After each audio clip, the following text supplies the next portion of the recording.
Bonjour à tous et bienvenue sur ma chaîne YouTube. Je sais que plusieurs d'entre vous attendaient cette nouvelle vidéo avec impatience et je m'en excuse parce que ça fait longtemps que j'ai pas fait de vidéo. La raison est simple, j'étais à la chasse au chevreuil, puis je voulais vraiment me concentrer à 100% sur ma chasse. Donc, je suis de retour à Montréal. En passant, j'aimerais vraiment souligner que j'ai atteint 3400 abonnés sur la chaîne présentement, puis ça, c'est grâce à vous. Merci à tous ceux qui se sont abonnés et qui suivent mes vidéos souvent c'est à chaque semaine, mais là, dernièrement, ça fait presque 3 semaines que j'ai pas mis de vidéo. Mais normalement, j'essaie de mettre une vidéo à chaque semaine. Donc, merci beaucoup. Puis ceux qui ne sont pas abonnés, c'est le temps de le faire. Cliquez sur le petit bouton rouge et abonnez-vous. Merci. Alors, c'est ça. Là, je suis de retour à Montréal, de retour aux études. C'est difficile parce que j'ai passé la dernière semaine dans le bois. En fait, pas la dernière semaine parce que on est rendu vendredi. Fait que j'ai pris quelques jours pour décanter de ça.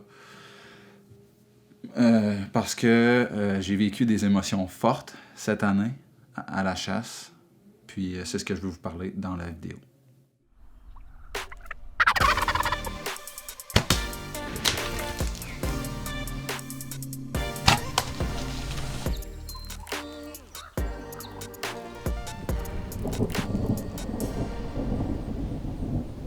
Je sais pas à quel point, écoutez, je pense que ce qui fait le succès de ma chaîne présentement, je dis pas que je suis rendu, que ça fonctionne. En tout cas, je veux pas me péter les bretelles, mais ça va bien, ça fonctionne bien.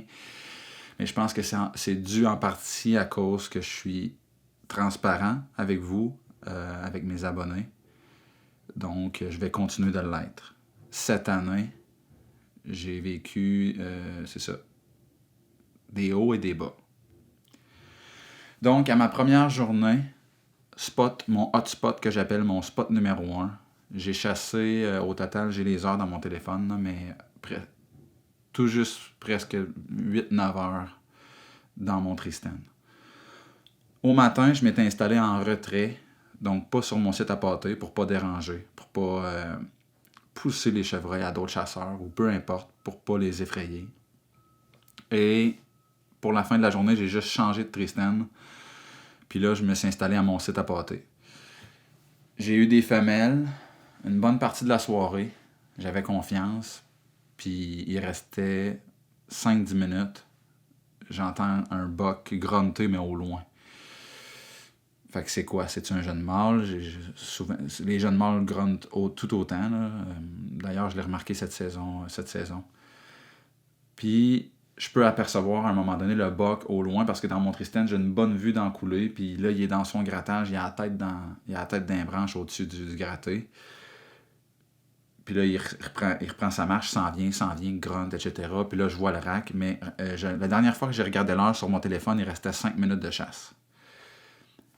Puis j'avais un visuel dessus. Fait que là, quand il est en avant de moi, est-ce que j'ai le droit, est-ce que j'ai pas le droit? Je m'en fous un peu.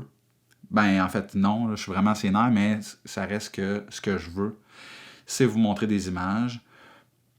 Et la situation que j'avais à ce moment-là était pas idéale. Donc, la lumière vraiment sombre, peu de luminosité, aussi pour l'arc, ça rend le tir beaucoup plus difficile. On a de la misère à voir nos fibres optiques. J'ai décidé de passer le target numéro 1 que j'avais. Un gros 8 points de 4,5, c'est mon plus gros chevreuil que j'ai à ce site-là, puis je décide de le laisser passer. C'est encourageant pour le lendemain. Fait que là, le lendemain, je décide d'arriver au matin. D'ailleurs, je m'installe. Les premiers jours, je me levais à peu près à 4 heures. Ouais, je me levais à 4 heures, je partais à 4h30, j'arrivais au bois vers 5 heures. Le temps que je me rende dans mon arbre, que j'installe toutes mes caméras, tout ça, il me restait une bonne demi-heure certain avant d'avoir le droit de chasse.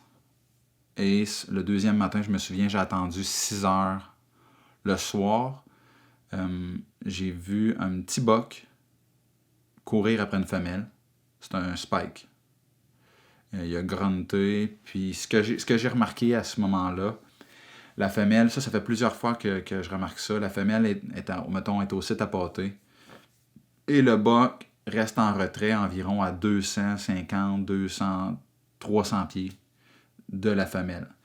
Fait qu'il reste en retrait, je l'ai vu, il a comme contourné autour d'elle, toujours à 200, 250 pieds. Puis à un moment donné, là, il s'est mis à franchir cette limite-là qu'il s'était donnée, à s'approcher de la femelle, puis là, elle est partie à la course, lui, il est parti après, puis là, ça a fini ma journée. Le 3e jour, là, je pense que j'ai rien vu. Je peux me tromper, là, mais je fais un résumé du mieux que je me souviens. Là. Mais je pense que j'ai rien vu en termes de boc. Donc, je m'installe au matin, rien du tout, zéro. Puis la veille, c'était pareil, 6 heures de temps sans rien voir. Là. 4e jour de chasse, je vois rien. Je regarde mon vent, qui était pas supposé être super, mais qui finalement a été très très bon. Tout le long, j'ai testé mon vent, j'avais le vent d'en face. Tout ce que je chassais était à bon vent.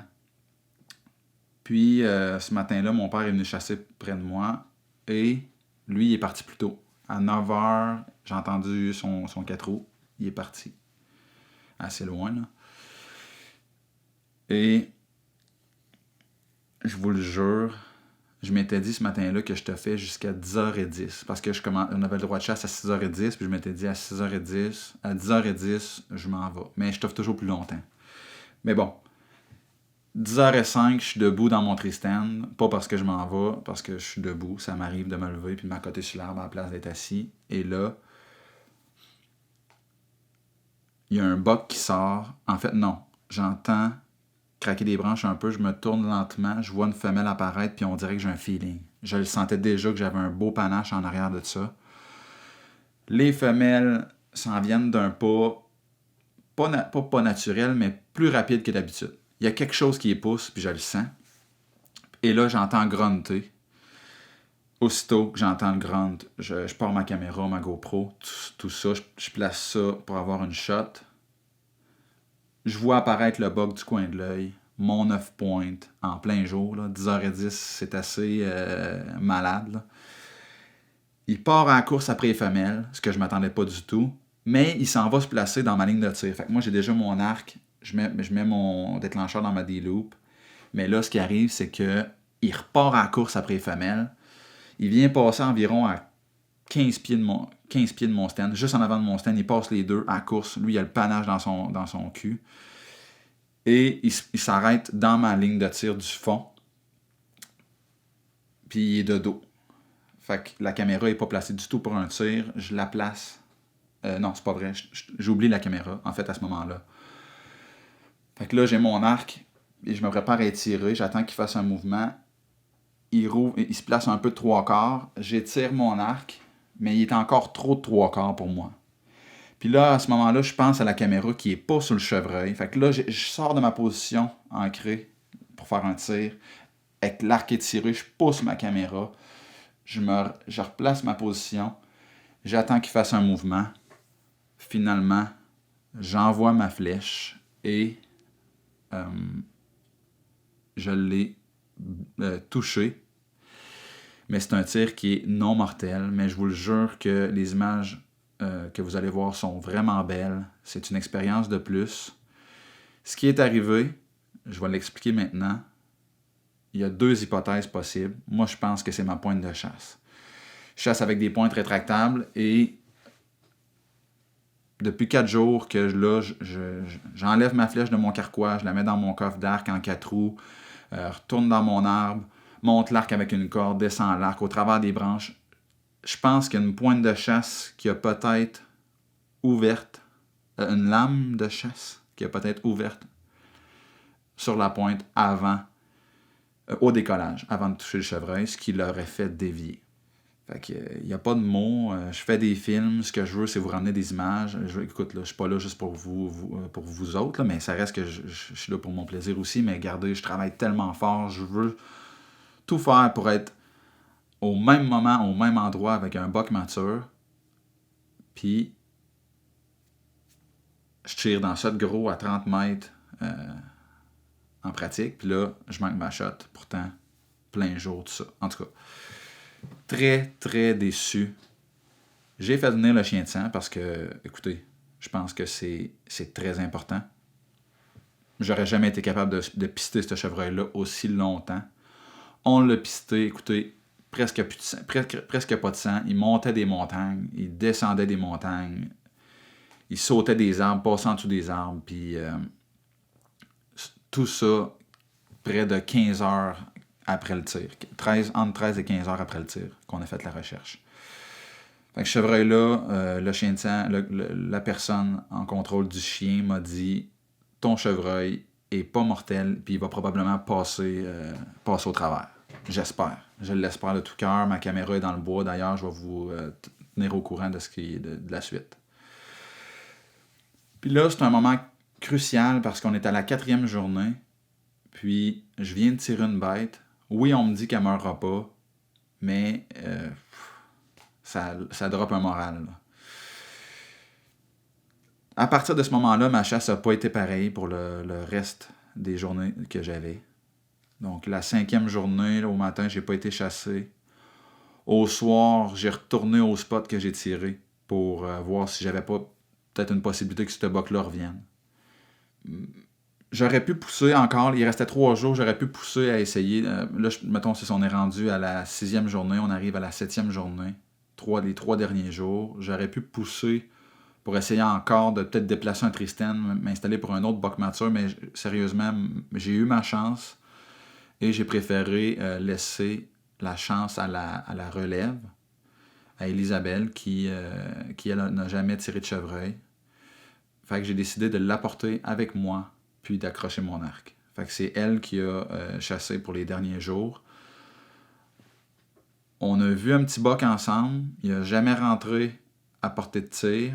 On a chassé en fonction de ce buck-là. C'est un petit 6 pointes pour elle. Et on n'a pas réussi à l'attraper finalement. Bon. Fait qu'il va être plus gros l'an prochain. C'est quand même un buck qui respectait le 3 points et plus d'un côté, mais pas un buck mature. Mais pour elle, pour un premier, je trouvais ça parfait. Donc, c'est pas mal le résumé de ma chasse. J'ai couvert les plus gros, le plus gros de ce qui s'est passé. Le meilleur, en fait. Puis c'est ça, au début, je me suis demandé beaucoup. Je me suis dit, garde, j'ai pas de film. J'ai été déçu en voulant dire, pas de film, je montre pas ça à personne. Je suis pas fier. J'ai passé par toutes les émotions. Et là, aujourd'hui, je suis pas en train de vous montrer des images, mais je vous explique ce qui s'est passé. J'ai des images de tout ça, des preuves à l'appui. Donc, si vous êtes intéressé, juste avant la chasse l'année prochaine, comme j'ai fait cette année, j'ai publié ma chasse juste avant la saison de chasse de l'année en cours.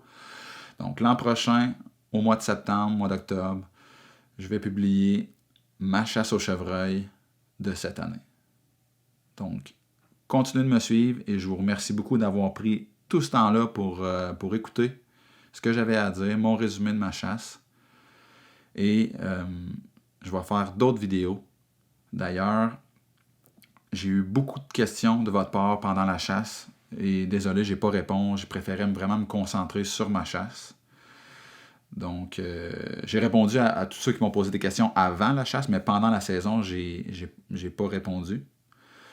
Là, je vais faire une vidéo où est-ce que je vais répondre à vos questions live sur une vidéo YouTube et vous allez avoir votre réponse de façon verbale à la place d'être écrite. Je vais pouvoir donner plus de détails. Un gros merci, puis bonne fin de journée. On se voit dans une prochaine vidéo. Salut la gang.